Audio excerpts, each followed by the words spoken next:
ça fait 10 ans qu'il ment. Il dit on va vous envoyer sur Mars d'ici 2023, il n'y a personne sur Mars.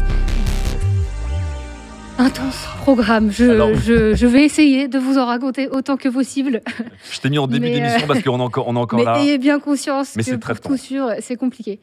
Donc si on repart de l'investiture de Donald Trump, 20 janvier, il est arrivé porté au pouvoir par un mix entre des républicains convaincus, des personnes ralliées par ces logiques populistes, donc là poussées par quelqu'un comme Steve Bannon, et puis le soutien de nos fameux milliardaires, qui sont notamment milliardaires grâce à la tech, donc les personnalités les plus riches des États-Unis, dont notamment notre ami Elon Musk. Quand il arrive, Donald Trump, il est bien plus préparé que la fois précédente. Ça se voit dans le nombre de décrets qu'il a signés dans les premiers jours. Ça, c'est un graphique qui a été fait par Axios. Vous voyez que Trump, pendant son deuxième mandat, il a déjà fait un nombre de décrets, mais extrêmement plus élevé que ceux de tous les autres présidents de l'époque récente. Oui.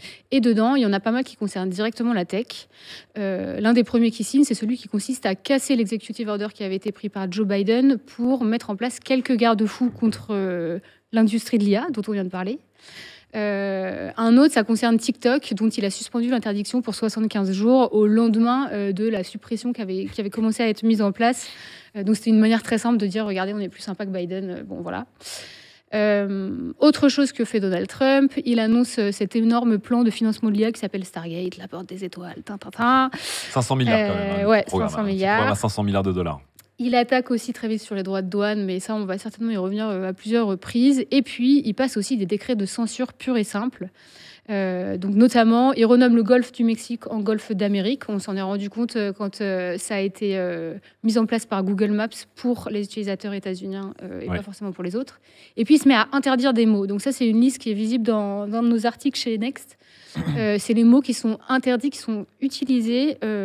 Si vous trouvez ces mots dans une page web, l'ordre est de supprimer la page web. Donc clairement, si vous lisez un peu la liste, c'est toutes les choses qui sont liées au féminisme, au genre, à l'inclusion, à l'équité, aussi aux questions antiracistes. Enfin bref, le truc, c'est Fahrenheit 451. En ligne directe, c'est cata. Sachant que ce type de suppression, ça concerne aussi des données scientifiques et notamment beaucoup de choses qui sont liées à l'étude sur le climat. Donc vraiment, ça a des impacts. Il y a une course en ce moment pour essayer de sauver ces données. Exactement. À qui va les sauvegarder, qui va les effacer. Ouais, parce que du coup, ça touche forcément la population états-unienne, mais en fait, ça touche aussi la population mondiale, parce que pour pas mal de choses, on se reposait sur des savoirs stockés par les États-Unis. Et puis surtout, le décret peut-être qui fait le plus parler de lui par ses répercussions, c'est celui qui crée le DOGE. DOGE, ça veut dire ministère de l'efficacité gouvernementale. À la base, c'était censé être une entité extérieure au gouvernement, mais elle vient d'être intégrée au gouvernement. C'est plus ou moins dirigé par Elon Musk. En tout cas, ça suit la vision de Musk, même si officiellement, c'est pas lui le chef, etc.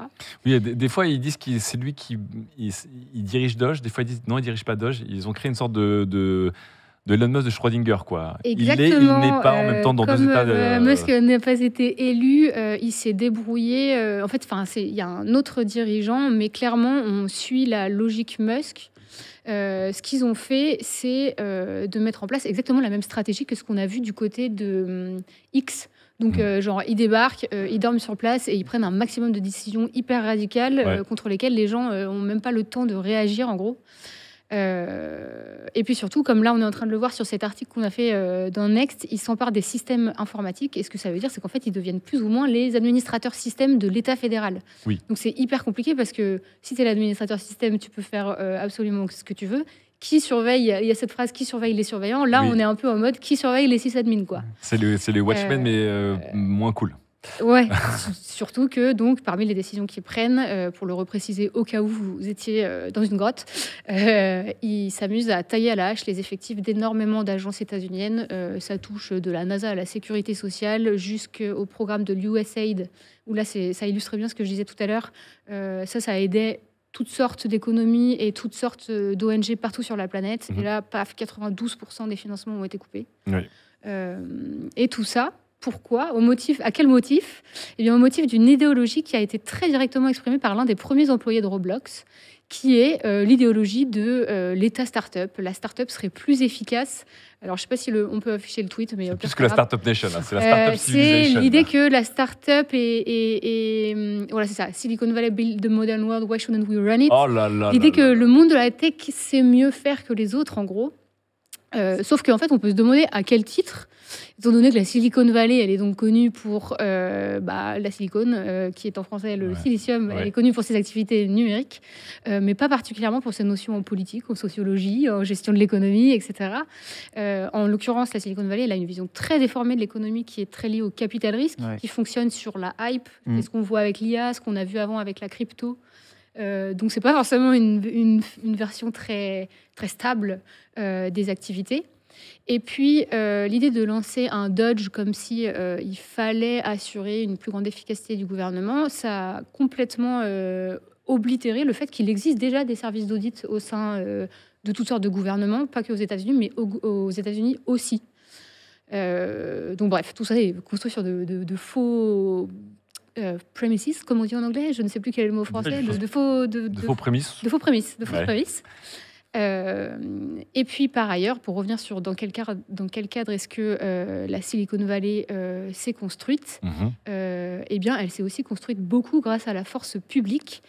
En exemple, il y a ce graphique qui a été fait par le Washington Post qui montre tous les fonds publics sur lesquels s'appuie Tesla. Bien sûr. Et franchement, bien sûr. Vous savez, comme les gens conservateurs aiment dire que ceux qui dépendent des aides sociales sont des assistés, Tesla, c'est un énorme assisté du gouvernement par les fonds publics. SpaceX des aussi, États-Unis. Je crois que 35% des revenus de SpaceX, c'est le gouvernement. Énormément des activités des big tech états-uniennes reposent en grande partie sur des subventions et ou des contrats états-uniens. Ils se sont aussi construits avec l'aide des institutions, avec l'aide des facultés états-uniennes. Ils se sont construits grâce à l'argent des sociétés plus vieilles que les leurs. Je ne sais pas si vous connaissez le livre Le mythe de l'entrepreneur de Anthony Galuzzo, me semble-t-il. Dedans, il raconte bien comment Steve Jobs, par exemple, il a construit Apple en allant dans les bureaux de HP pour bidouiller sur des ordinateurs qui traînaient dans le coin. Enfin, tout ça, c'est pas construit en dehors de Tu veux dire que le self-made man en n'existe pas pardon. L'homme qui s'est construit de rien, seul, n'existe pas. On peut tout à fait, effectivement, critiquer cette idée qui, pourtant, est en train de mener toutes les actions en cours actuellement aux États-Unis. Bon, comment on en est arrivé là ? Alors là, c'est pareil, on va passer 3 heures sur le sujet. Je vous propose qu'on remonte juste à 2022 quand la plateforme FTX et Alameda Research ont explosé, parce qu'à ce moment-là, je ne sais pas si vous vous souvenez, quand Sam Bankman-Fried, le patron de cette plateforme, a été mis en prison, on s'est mis à beaucoup parler... C'était de l'échange de crypto. Ouais, c'est ça. Ouais. C'est une plateforme d'échange qui donc a mis la clé sous la porte parce qu'elle avait arnaqué plein de gens. Mais ça a été à cette époque-là le moment où on a mis en lumière un courant de pensée qui s'appelle l'altruisme effectif, qui viserait à dire que ces gens-là, donc des gens de la tech, de la crypto, mais ça fonctionne aussi ailleurs dans l'industrie, arriveraient mieux que les ONG qui existent depuis des plombes à décider où mettre l'argent pour lutter contre les inégalités. Alors déjà, là, ça paraît un peu paradoxal. On est là, genre, OK, ils veulent lutter contre les inégalités. En fait, on se rend compte que ce courant d'idées, il est lié à plein d'autres, dont le courant du long-termisme, qui lui veut le long-termisme. Ah oui. Donc, on réfléchit à très long terme, et par très long terme, on veut dire des millions d'années. Et là, envoyer une civilisation sur Mars. Exactement. Ça veut dire aussi, dans plusieurs millions d'années, potentiellement, l'intelligence artificielle sera réelle et aura dominé le monde, etc., etc. C'est aussi lié à des courants que vous connaissez peut-être plus facilement, parce qu'ils sont plus anciens, genre le transhumanisme. Tous ces trucs-là, c'est des logiques que le philosophe Émile Torres et l'informaticienne Timnit Gebru ont réunies sous le sigle TESCREAL. Et en gros, l'idée qui les rassemble, il y en a plusieurs. La première, c'est on cherche à augmenter l'humain grâce à la technologie. On est persuadé que c'est ce qu'il faut faire, que c'est ça le progrès. Ce qui peut être débattu au milieu de toutes sortes de sociétés. Et puis, dès qu'on creuse cette question, ce que moi j'ai envie de poser comme question, c'est quel humain on augmente, comment et à quel prix. Et en fait, quand on creuse, on voit que leurs idées, elles sont liées jusqu'aux thèses eugénistes du début du XXe siècle. Thèses eugénistes, thèses suprémacistes blanches. L'humain qu'on veut augmenter, en fait, on se rend compte que c'est plutôt un humain qui est déjà en situation de domination, donc plutôt quelqu'un de blanc, plutôt quelqu'un de riche, plutôt quelqu'un dans un pays occidental, peut-être plus souvent des mecs aussi. Donc après le contrat social, on a le contrat génétique carrément qu'on met en place. Et c'est un contrat qui réunit pas beaucoup de monde. Et comme ces gens, ils sont déjà en situation de domination, ils n'ont pas trop envie que l'État les embête. Et l'État, notamment, les taxes. Donc, ces idées, elles se mélangent pas mal aussi avec les courants très, très libertariens qui ont été portés notamment par un Peter Thiel. Et donc là, on rejoint les questions de capital risque dont je parlais tout à l'heure. Peter Thiel, c'est un grand financier conservateur qui a financé très tôt dans Facebook, investi très tôt dans Facebook, qui a cofondé PayPal, etc., etc. Ça se mêle à des courants anarcho-capitalistes. Enfin, il y a plein de bonnes idées qui traînent là-dedans. C'est vraiment super. Et puis, partie intégrante de ces réflexions, il y a, qu'on voit de plus en plus ces derniers mois, la promotion d'un virilisme exacerbé. Ça s'est beaucoup vu quand Mark Zuckerberg s'est rendu chez Joe Rogan et a commencé à dire on a besoin de plus de virilité dans l'entreprise, ou de masculinité, je ne sais plus comment il dit, d'énergie masculine. Ça manque d'énergie masculine. Je crois que le féminisme a un peu dilué l'énergie masculine chez Meta. Parce qu'on n'a jamais entendu ça, tu sais. Oui. Ouais, les femmes, toutes ces hystériques. T'as vu, c'est acheté une coupe de cheveux, des muscles, une chaîne en or et tout. Il y avait la totale. Hein. C'est ce que j'allais dire, c'est que ça se traduit de différentes manières. Ça se traduit par des représentations physiques, dont ce nouveau look, bon là on le voit plus, mais le nouveau look un peu débile de Mark Zuckerberg. Enfin, débile, ça c'est mon appréciation. Je vous laisse décider ce que vous en pensez. Mark Zuckerberg qui était connu pour être un peu maigre avec des claquettes Adidas et qui désormais porte une chaîne en or, une montre à 900 000 euros, fait du MMA. En termes d'analyse de la masculinité, il est super intéressant parce que c'est quand même le gars qui, en 2008, 9, 10, a fait en sorte qu'on se mette tous à porter des t-shirts, y compris quand on représentait une entreprise à grand succès, et qu'on soit en mode c'est fini les costumes, etc. Et puis là, il est en train de, alors certes pas de revenir aux costumes, mais quand même, il est en train de faire un cosplay de mec viril, quoi, si je peux dire. Bref. Un autre exemple, c'est Jeff Bezos. Je ne sais pas si vous l'avez vu récemment, mais le gars est censé avoir plus de 60 ans et il est musclé de manière un peu délirante. Et clairement, il y a une grande attention mise à la présentation physique. Ouais. Un autre exemple de ça, et là ça touche plus les questions féministes que je creuse avec attention, c'est l'obsession d'Elon Musk pour les enfants, par femmes blanches en particulier. Et en fait, en faisant ça, il repousse la thèse du grand remplacement. Elon Musk, depuis 2 jours, on sait qu'il a 14 enfants. Il y a encore 2 semaines, on pensait qu'il y en avait 13. On en découvre toutes les 3 minutes, si je puis me permettre de le dire comme ça. Et puis, en fait, tous ces gens-là, ils investissent beaucoup dans des trucs pour améliorer la procréation assistée, dans des utérus artificiels, etc. Donc, il est très probable, si on reprend le fil des idées eugénistes de tout à l'heure, qu'il y a des trucs pas très très clairs qui se passent là derrière. Et Elon Musk est en train littéralement de répandre son ADN. Plus ou moins. Oui, en tout cas, c'est comme ça qu'il l'explique en tout cas. Hein. Ouais. Qu'est-ce que c'est que tout ce bazar?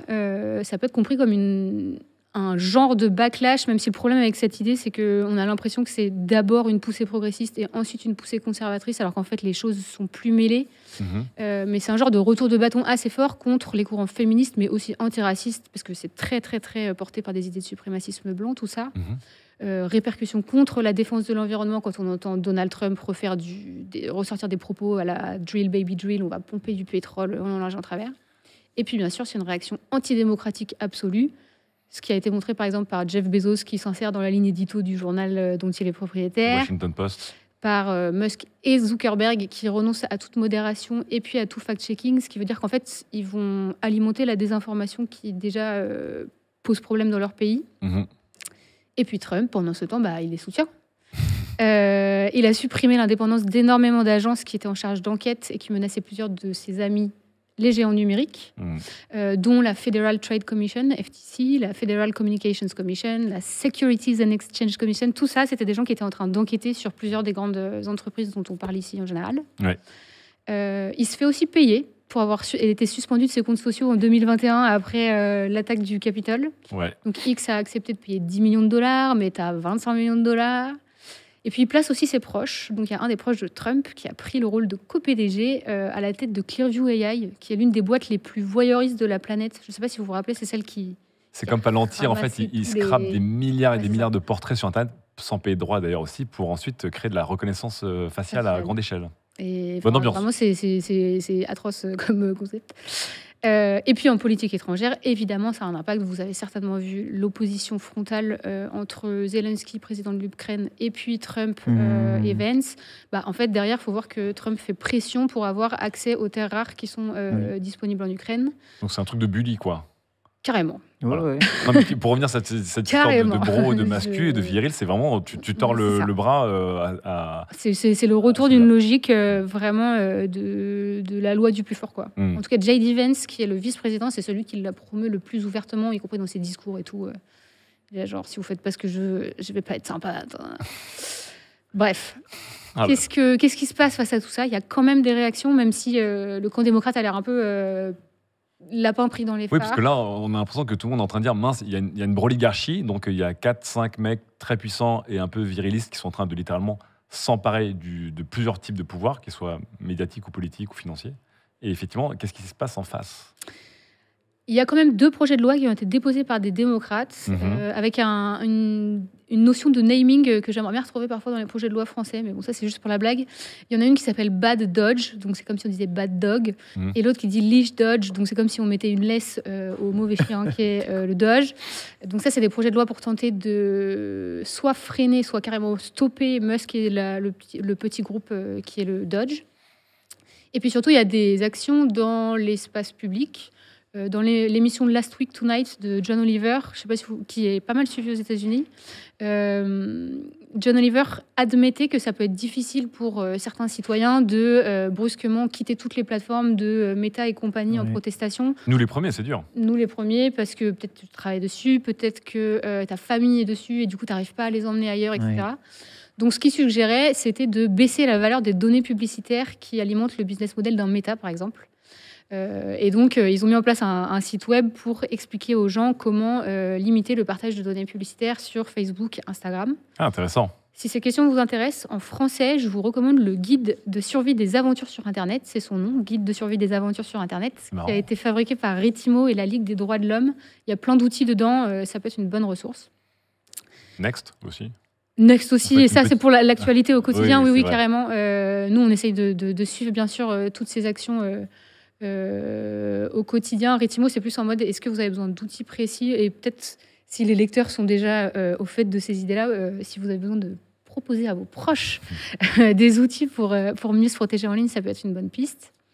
Il y a des actions quand même des citoyens qui travaillent contraints forcés sous les ordres de certains de ces bullies, donc notamment sous les ordres des patrons du Doge. Il y a un tiers des équipes qui sont parties il y a quelques jours pour protester contre les licenciements d'experts techniques, contre les manipulations de données sensibles, parce que le Doge, il a désormais pris l'accès sur les données du Trésor. Enfin, vraiment, c'est fou. C'est très flippant. Et donc, ils ont ouvertement dit que les actions du Doge entrent en contradiction avec sa mission affichée de moderniser la technologie et les logiciels fédéraux et maximiser l'efficacité et la productivité gouvernementale. Et ils ont dit bye-bye. Et puis, il y a surtout beaucoup d'actions qui visent les porte-monnaies des géants numériques. Et donc ça, c'est ce dont tu parlais tout à l'heure, comme Tesla Takedown, qui est une action qui vise à faire prendre conscience à ceux qui n'auraient pas encore conscience que Tesla, en fait, c'est une partie importante de la fortune d'Elon Musk. Et donc, ça peut être une bonne manière de l'attaquer. Donc il y a eu des manifestations, il y a des tentatives de convaincre les gens qui s'apprêtent à acheter la voiture de ne pas les acheter, de convaincre ceux qui en ont déjà de les revendre. Et puis il y a aussi tentatives de convaincre ceux qui ont des parts dans Tesla ou dans d'autres entreprises de ces géants numériques de les revendre. Et le but, clairement, c'est d'envoyer leur valorisation au tapis, tout en décrédibilisant définitivement leur boss, qui a aussi adopté des pratiques mafieuses. En fait, j'ai oublié de le préciser, mais par exemple, ils ont menacé des entreprises publicitaires d'être poursuivies par l'administration états-unienne s'ils ne dépensaient pas plus sur X. Vraiment, genre, c'est un parrain, le gars. C'est fou. Voilà. Et puis sinon, il y a des manifestations en soutien à l'Ukraine. Donc là, pour moi, ça a quand même un lien, notamment à cause de ces questions de terres rares. Et puis, il y a de plus en plus d'appels au boycott des produits américains. Là on sort des États-Unis et je parle à l'international, notamment dans les pays d'Europe du Nord. Et donc, quand on parle de boycott des produits américains, on pense potentiellement plus à Coca-Cola ou des trucs du style. C'est ça. Mais en fait, il faut qu'on se pose la question des outils. Je sais qu'on est sur Twitch actuellement, mais justement, mais c'est important. Des outils qu'on utilise en termes numériques. Je n'ai pas de réponse particulière, mais si jamais vous avez des pistes là-dessus, il y a plein de trucs à réfléchir, je pense. Merci Mathilde pour ce gros résumé de tout ce qui se passe. Donc, cette broligarchie, une bande de petits garçons avec beaucoup d'argent.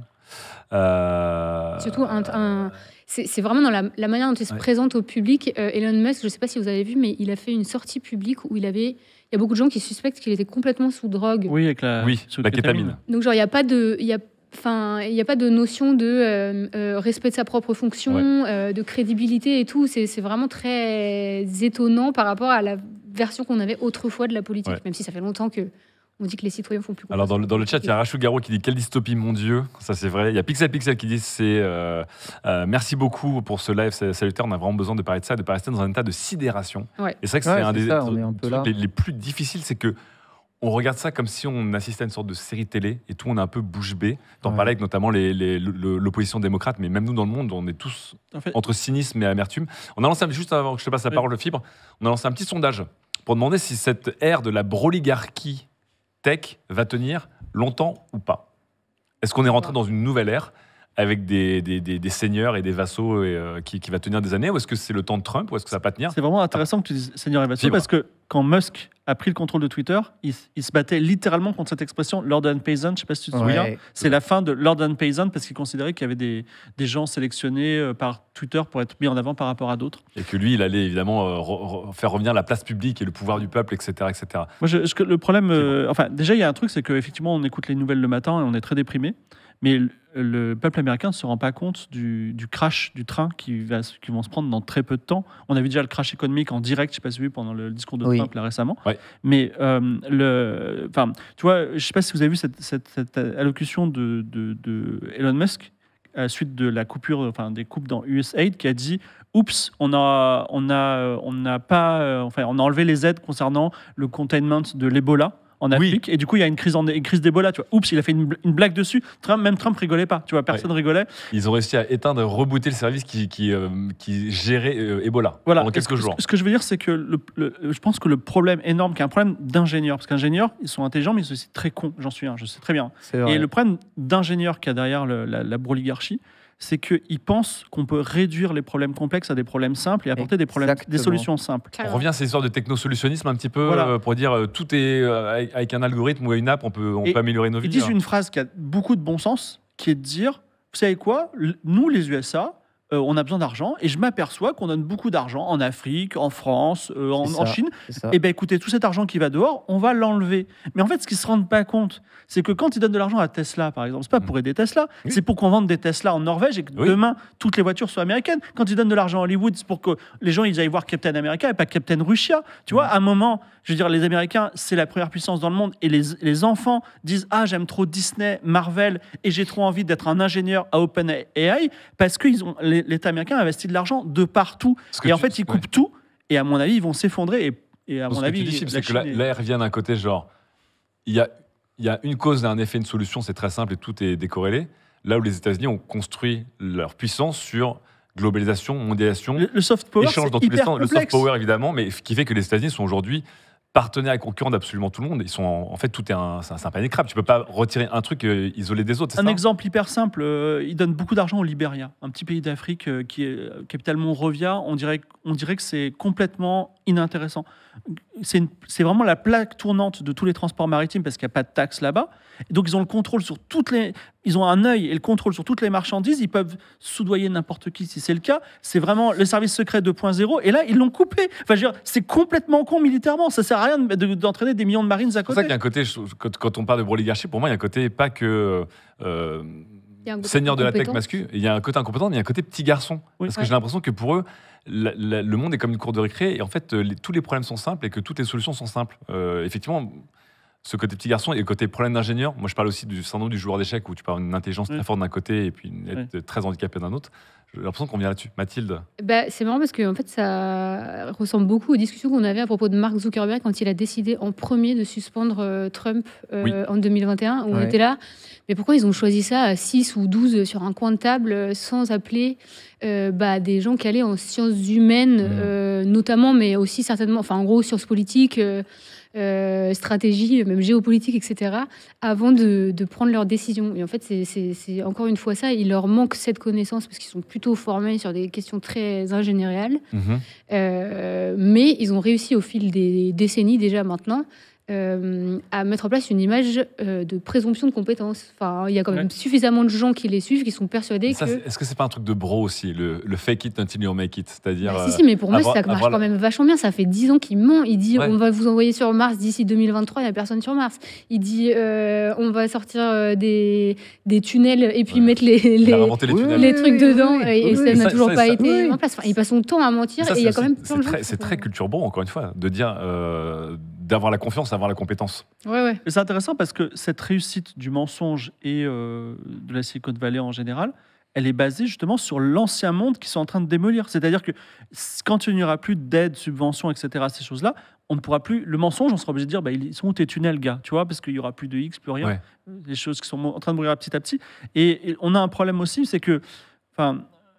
Il y a quand même la Russie et la Chine qui sont en face, qui sont des pays... La Russie qui a mis en place la broligarchie before it was cool. Qui sont des pays compliqués. Poutine et les milliardaires russes qui se sont partagés toutes les richesses de la Russie sur ces 25 dernières années.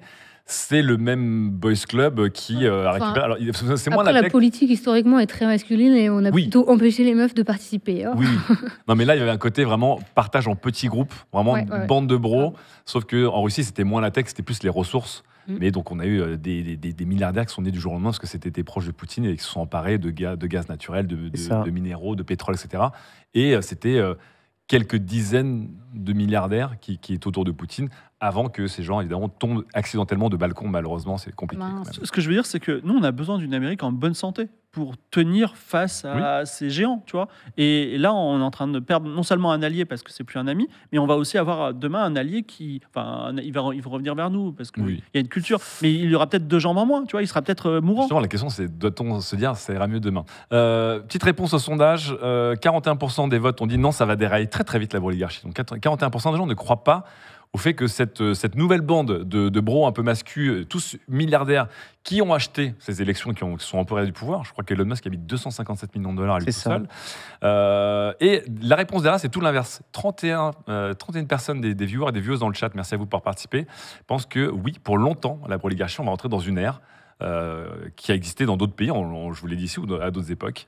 Et derrière, non, ça va durer. Oui, ça va durer, mais que le temps du mandat de Donald Trump. Donc pour eux, c'est quelque chose qui est très lié à Donald Trump, qui lui-même est très masculin, viril, bully, etc. Ouais, c'est ça. Moi, c'est vraiment la question. C'est quoi le mandat de Donald Trump? Parce qu'il parle déjà d'un 3e mandat. Ils sont en train de se dire, le vote, ça sert à rien. Voilà, bon, ça, partons sur le fait qu'il y aurait un mandat de 4 ans, et qu'évidemment, Donald Trump va rendre le pouvoir en 2028 de manière pacifique. Et dernier petit point, avant que je passe la parole à Ken qui voulait réagir. Vous êtes plusieurs dans le chat à demander s'il y aura des replays et des podcasts. Évidemment, le replay arrive sur notre chaîne YouTube. Et le podcast va arriver un peu plus tard. Ken, à quoi ça te fait penser cette bande de gars qui gonfle le torse et qui essaie de tordre le bras à tout le monde? Que c'est malheureusement très décorrélé du monde diplomatique qui nous entoure. Et la diplomatie, c'est quelque chose qui a été complexe, qui est même passé de génération en génération, gouvernement par gouvernement. Et c'est quelque chose de très historique. On parlait de la broligarchie russe, mais cette broligarchie, elle s'est construite peut-être bien en Russie, et peut-être que la Russie réussit à faire du commerce, mais la Russie s'est isolée du monde au final de tout ça, et a cherché des alliés, et quand il n'y a pas eu d'alliés, qu'est-ce qu'elle a fait? Elle a essayé de récupérer des territoires, entre guillemets, qui ont réussi à obtenir leur indépendance à une époque. Et c'est tout ce système-là qui fonctionne pas. C'est qu'à un moment, quand tu as une défaillance diplomatique complète sur le plan international, tu ne peux pas t'attendre à ce que tout ce qui était tes alliés avant suivent ce mouvement. Quand on voit Zelensky arriver dans le bureau de Trump avec le vice-président de Trump, les caméras, chose qui n'a jamais été faite à l'époque. Il est en situation de domination totale, dans un terrain où c'est pas sa langue, avec 2 personnes qui l'accusent, qui ne font que lui dire des mensonges. C'est un piège, de toute façon. Et des choses comme ça. Et tu vois, il s'est resté droit et juste dire les faits. Et les faits, ça plaît pas, ça monte très vite. Et alors que c'est eux qui ont choisi d'emmener les caméras. Mais c'était une vraie technique de bully, encore une fois. C'est pour ça que quand Mathilde parle de broligarchie, c'est vraiment, tu vas entourer un gars dans les chiottes du lycée. C'est un bully de malade. Ouais. Et là, tu es président d'un pays, toi, tes pieds aux poings liés, tu as besoin d'aide de tes alliés pour bien défendu, t'en sortir. Et c'est bien défendu. Derrière, les aides ont été coupées hier. C'est ultra bien défendu, mais en attendant, les conséquences sont dramatiques. Voilà, exactement. Il a quand même perdu ses aides. Il y a quand même la finalité de tout ça. Donc ça, c'est vraiment très dur. Et c'est à se demander aussi comment est-ce que tout ça va évoluer. On se posait la problématique de pouvons-nous nous passer de produits américains? Non. Et la vérité, c'est que non. Ne serait-ce que informatiquement, logiciellement, c'est très difficile. Ou alors, il faut aller voir du côté des logiciels chinois. Est-ce que c'est mieux d'aller travailler ou commercer plus avec la Chine qu'avec les États-Unis? Je pense, à un moment, il faut se concentrer aussi sur des développements de solutions européennes. On revient sur cette voilà. forme de souveraineté, mais qui est un sujet géopolitique qui date depuis maintenant. Il faut se regarder aussi dans le nombril. La moitié de l'Europe a basculé sur des systèmes très proches. Non, mais là, on est dans un grand sujet qui est depuis la fin de la Seconde Guerre mondiale. Globalement, on a perdu l'Europe a perdu sa souveraineté, et là, on est dans un truc plus grand. Pour revenir sur ces gars-là. D'ailleurs, Peter Thiel, parce que tu en as parlé, Peter Thiel qui était donc un des milliardaires de la Silicon Valley, qui est connu pour essayer d'échapper à la mort. Donc c'est lui qui s'injecte du sang de jeunes, je crois, qui était connu pour avoir fait fermer un site qu'il avait outé, qui est aussi connu pour être le mentor et le sugar daddy de J.D. Vance, le vice-président. Parce que ça, on l'a pas dit pour donner un peu le côté encore bro et bande, parce que je pense que les gens ne se rendent pas compte à quel point il y a un côté bande, mais c'est lui qui avait déjà injecté, je crois, une somme record pour faire élire quasiment de force J.D. Vance en tant que gouverneur de l'Ohio. Ouais. C'est lui qui a poussé J.D. Vance dans les bras de Donald Trump, parce que Donald Trump avait besoin de l'argent des tech bros. À un moment, sa compagne avait du mal à lever de l'argent. Et donc Peter Thiel, qui est un des premiers soutiens de la Silicon Valley, qui était vraiment pro-Trump dès 2016.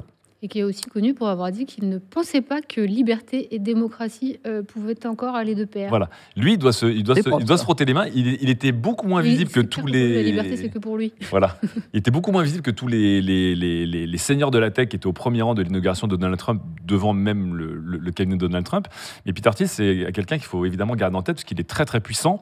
Et que beaucoup de gens pensent que c'est même lui quasiment qui a aussi pris le pouvoir. Et c'est marrant parce que il faisait partie du même crew que Elon Musk à l'époque de PayPal. Un autre point aussi sur lequel je voulais revenir, en parlant de tech, mais plus de médias, il y a aussi une mascusphère qui s'est créée aux États-Unis et qui a montré une efficacité absolument monstrueuse, avec des créateurs de contenu sur des podcasts, des réseaux sociaux, ouvertement virilistes, masculins, antiféministes, et sous couvert d'humour edgy, ou carrément vraiment de sexisme et de racisme ouvert, qui ont énormément pesé sur une partie de l'électorat et qui influe aussi toute une génération d'hommes, notamment même dans le monde. On va en France. Donc on va parler évidemment des Joe Rogan, des Nick Fuentes, des frères Paul, qui ont créé tout un écosystème sur les réseaux sociaux qui a été très très puissant en termes d'audience et qui a beaucoup aidé notamment à rendre Donald Trump et les idées de Donald Trump assez jeunes et modernes et cool. Sur ce sujet, je vous recommande d'écouter ou de lire Naomi Klein, qui a sorti un livre qui s'appelle Le double voyage dans le monde miroir. Naomi Klein, le double voyage dans le monde miroir. Le double, virgule, voyage dans le monde miroir. D'accord. Qui est donc une personnalité connue de la gauche plutôt altermondialiste, qui a soutenu Bernie Sanders, etc., Naomi Klein, mais qui s'est plongée dans les réseaux de l'alt-right parce qu'il y a une autre femme qui s'appelle Naomi Wolf, qui a longtemps été confondue avec elle, qui l'est encore sur les réseaux sociaux. D'accord. Et donc, du coup, elle a voulu voir pourquoi elles étaient confondues, etc. Et elle est tombée dans le monde de Joe Rogan, dans le monde de Steve Bannon aussi, son podcast War Room, etc. Et c'est hyper intéressant parce que ce qu'elle dit, au fond du fond, c'est qu'il y a quand même de vraies questions qui sont posées dans ces milieux-là et que si un Trump gagne, c'est qu'en face, les démocrates, ils n'arrivent pas à y répondre. Donc, par exemple, il y a des vraies questions sur les problèmes du côté des institutions démocratiques qui fonctionnent mal. Il y a des vraies questions sur le niveau de vie aux États-Unis. J'ai vu passer un article qui disait que 50% de la consommation n'était faite que par les 10% les plus riches. Donc, ça te place quand même les inégalités. Enfin, voilà, c'est hyper intéressant d'aller creuser de ces communautés. Tu as dit beaucoup de gens en France font partie des 10% les plus riches. Bien sûr. Enfin, et en France, on a des 10% plus riches des Français. Même on doit être dans les 1%. Là. Ah, bien sûr. Nous, on est évidemment bien placés. L'important, c'est de le réaliser. Oui. Au lieu d'être un milliardaire et de se battre contre le système des milliardaires, par exemple. Mais est-ce que vous avez essayé déjà d'écouter, de voir ou de lire cette sphère mascu, comme on l'appelle maintenant, au moins, j'ai envie de dire, pour la science. Donc, je pense qu'en France, un des plus connus, historiquement, c'était Raptor Dissident, qui était très dans ses thèses. Comme tu dis, c'est compliqué parce que ça mêle de la politique, des théories plus ou moins scientifico-eugénistes, de la société, de l'économie, des rapports de genre, du développement personnel, etc. Donc, encore une fois, c'est très compliqué parce que ça touche à peu près toutes les sphères. Je crois que le co-directeur du FBI, c'est aussi un podcasteur hyper masculin, Don Bongino, qui était un ancien flic. Et voilà. Il y a Ben Shapiro aussi, qui est évidemment une voix très très connue aux États-Unis. Tu n'as pas dit le loup? Andrew Tate qui est en train d'être rapatrié de Roumanie aux États-Unis par il y a une rumeur qui circule comme quoi il allait rencontrer Donald Trump. Oui, tout à fait. Et donc, je rappelle évidemment Joe Rogan. Et vous avez jamais essayé de voir ou d'écouter ça pour voir ce que c'était un peu? Personnellement, j'en écoute que l'analyse, en tout cas, des discours que peuvent faire certains journalistes comme Salomé Saké ou les journalistes de Blast. Donc, je ne me plonge pas spécialement dans ce monde de mon plein gré. Parce qu'en fait, ça me file la nausée. Ah oui, vraiment, bien sûr. Vraiment, parfois, j'entends des choses qui donnent juste envie de me casser en fait, mes appareils électroniques. Donc, j'ai pas envie de me mettre dans cette sphère-là. Non, mais là, je dis vraiment pour la science. Mais ouais, c'est... Le fameux sortir de ta filtrante et de dire, mais qu'est-ce qui se passe de l'autre côté? La science, c'est quelque chose que j'apprécie. et j'ai du mal à faire du mal désagréables pour la science. Mais en tout cas, je me tiens au courant. Dans le chat, Saber nous donne une remarque très très vraie aussi qui parle de Asmongold, qui est à la base un streamer qui joue à World of Warcraft principalement et qui, comme beaucoup de créateurs de contenu, a commencé à tourner effectivement un peu mascu toxique en mode les woke qui investissent les jeux vidéo pour ensuite partir sur des thèses full Trump, etc. Mais effectivement, il y a toute une frange de créateurs de contenu notamment qui ont doucement glissé vers là. Asmongold en a un très très bon exemple avec des scores d'audience monstrueux qui allaient avec les polémiques. Est-ce que Mathilde Oufi, vous avez déjà essayé ou été exposé en tout cas à ces créateurs? Je crois qu'il y a un excellent programme B, c'est un podcast sur Andrew Tate. Ouais. En fait, le problème pour moi, c'est du contenu qui est vraiment équivalent à ceux des anti-vax. C'est-à-dire que quand vous écoutez un anti-vax, il va vous dire, je sais pas, vous savez tous que la Lune est creuse. Aujourd'hui, on va parler donc déjà dès la première phrase, tu te dis bon, le mec est fou. Anti-catastase, comme dirait Clément Viktorovitch. On part sur carrément frontalement un mensonge et derrière, en fait, on en parle comme une vérité. Le discours, il s'effondre tout de suite dès que tu as parlé au moins à une femme dans ta vie, parce que il y a beaucoup il y a tout un fond d'incel derrière, c'est-à-dire des gens qui simplement veulent avoir des relations sexuelles avec des femmes, donc ils n'y arrivent pas par des méthodes douces et ils essayent d'imposer des méthodes à l'ancienne, on va dire. Et vraiment... la méthode du mérite, même une sorte de méritocratie. Voilà, je suis gentil, je mérite le sexe. En fait, quand on connaît les humains, ça ne fonctionne pas. C'est bon, tout est faux dès le début. Effectivement, ils ont une sorte de culte, mais on en parlera peut-être dans la Dead Internet Theory. Est-ce que ces auditeurs existent, tu vois? Donc, ouais. Bah, on a vu que sur sur les votes, il y a eu un vrai effet sur un électorat. La pensée masculiniste, elle est encore une fois la pensée de un problème complexe, les relations humaines. C'est vrai. Réduit simplement en mode t'as qu'à dominer la femme, comme ça on a résolu 50% de l'humanité. Et on revient encore une fois aussi à des discours, et c'est affreux à dire, mais il y a des discours qui sont très jeux vidéo qui étaient le fameux Get Good, qui était le fameux genre si t'es nul, t'as qu'à être meilleur, avec toujours ce côté genre.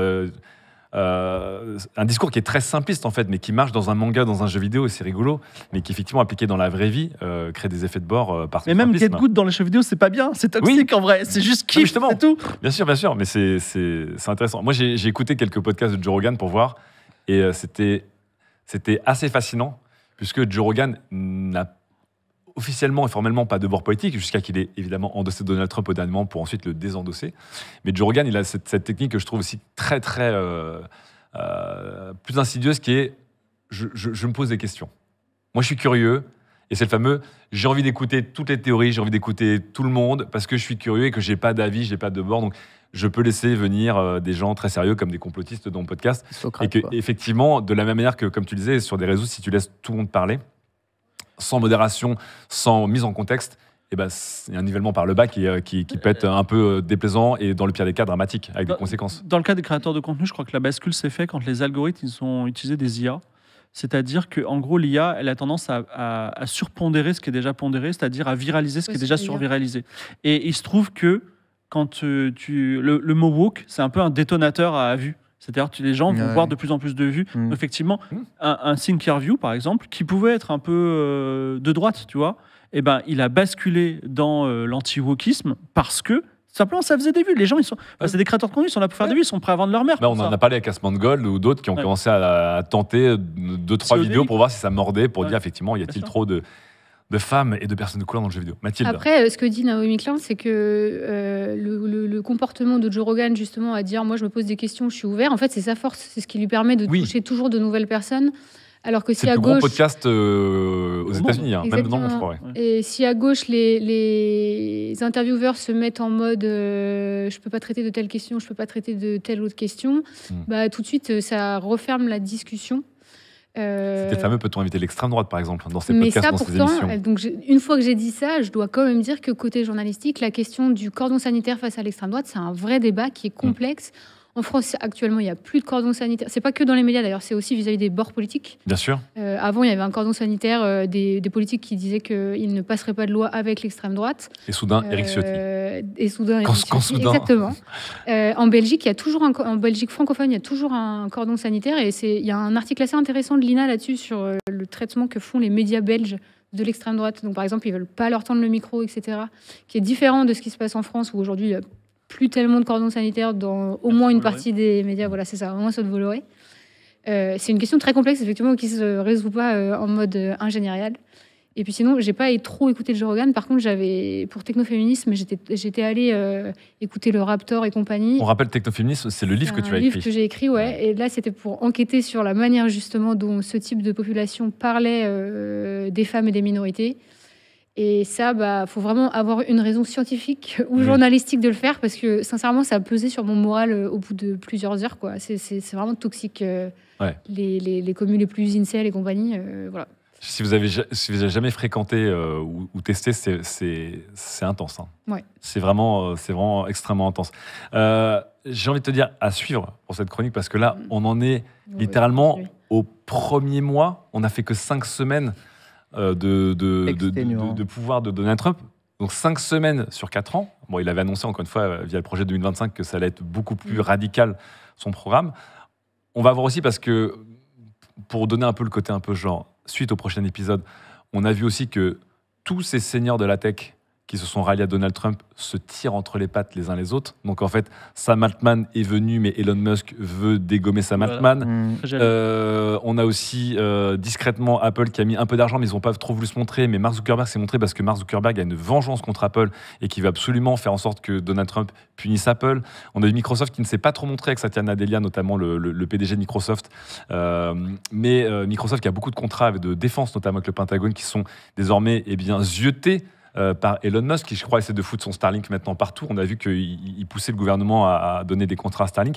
Et ça qui est intéressant, c'est que évidemment, quand on parle de ces bros, c'est une bande de seigneurs, mais ils ne sont pas du tout potes. Et qu'entre eux, en fait, ils sont en train d'essayer de tous se donner des coups de couteau dans le dos. Et c'est assez... Est-ce que c'est ça le moment où c'est enfin peut-être un peu réjouissant à regarder? Je ne sais pas. Il faudra voir aussi la réaction de l'Europe. Oui. Parce que Mark Zuckerberg, clairement, ce qu'il veut, c'est que l'Europe le lâche. Et c'est probablement pas le seul. Et pour l'instant, la réponse est assez faible aussi du côté de la Commission européenne. Qui avait mis en place la DMA et la DS. Le DMA et le DSA, c'est deux directives qui touchent pas mal les réseaux sociaux. Là, il y a le règlement sur l'intelligence artificielle qui est passé il y a pas longtemps aussi et qui a l'air d'être en train d'être encore assoupli, alors qu'il était déjà relativement souple. Mais ça, c'est des choses qui sont en cours de discussion, donc on va voir ce qui se passe. Mais le rapport de force risque aussi d'être important avec l'Europe sur ces questions-là, quoi. Est-ce qu'on va être encore isolé là-dessus? Est-ce que ça va pousser des solutions européennes? Est-ce qu'on est condamné à rester sur des solutions américaines moi, je pense que rechercher l'indépendance par rapport aux États-Unis, c'est toujours une bonne idée. Malheureusement, dans la tech, ça fait des plombes qu'on en parle, et est-ce qu'on vraiment on y arrive? Je ne sais pas. Mais peut-être que du coup, on est dans le moment du wake-up call et qu'on arrive à mettre des choses en place. Peut-être que non, je ne sais pas. On va voir. Et donc, vous n'avez pas répondu au sondage, du coup, parce que les gens répondent dans le chat. Est-ce que, justement, TKT, tout va s'arranger? C'est parce qu'en fait, Donald Trump est fou, et puis en fait, on va revenir à la normale, et le monde va se remettre à progresser. Ou est-ce qu'on rentre dans un âge sombre? Ken?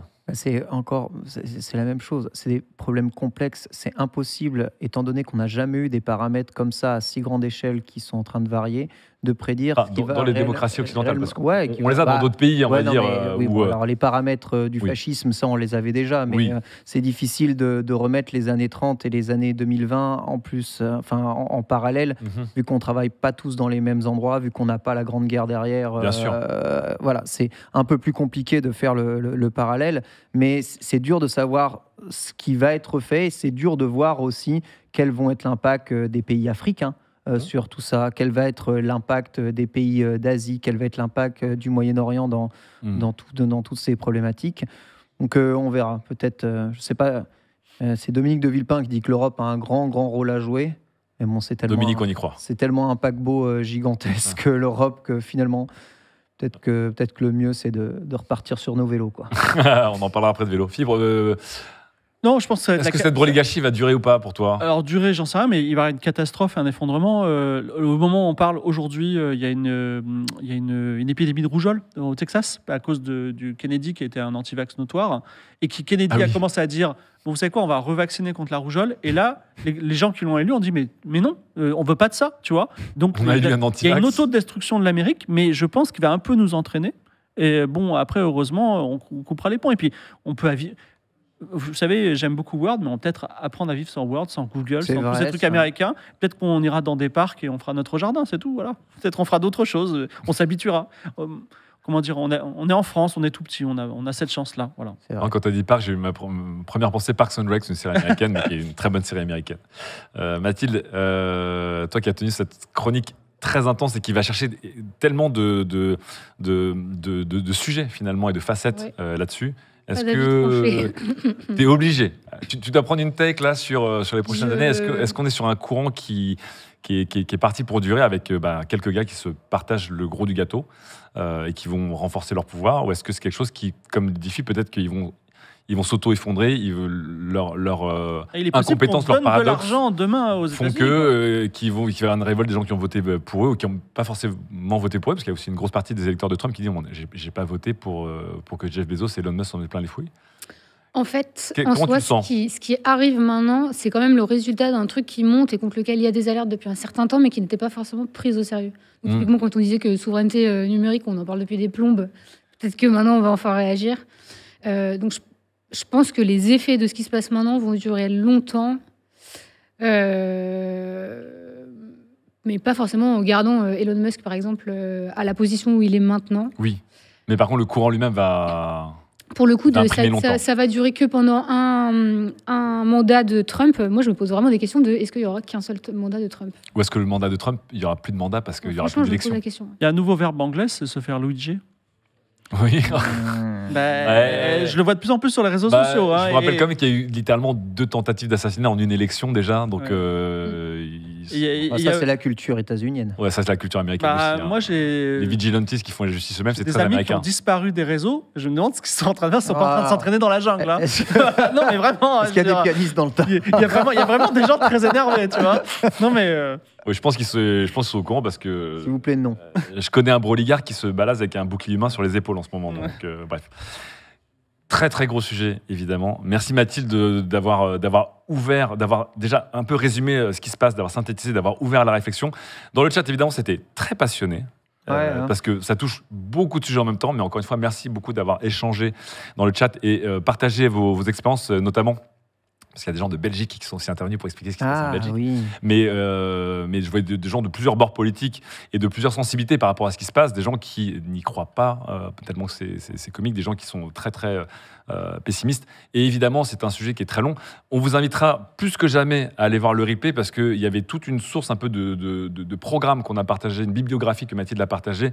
Et évidemment, si ça vous intéresse, c'est un sujet qui est très complexe, avec des ramifications à peu près infini. Mais maintenant, je pense que tout le monde l'a compris, c'est un sujet qui est très important.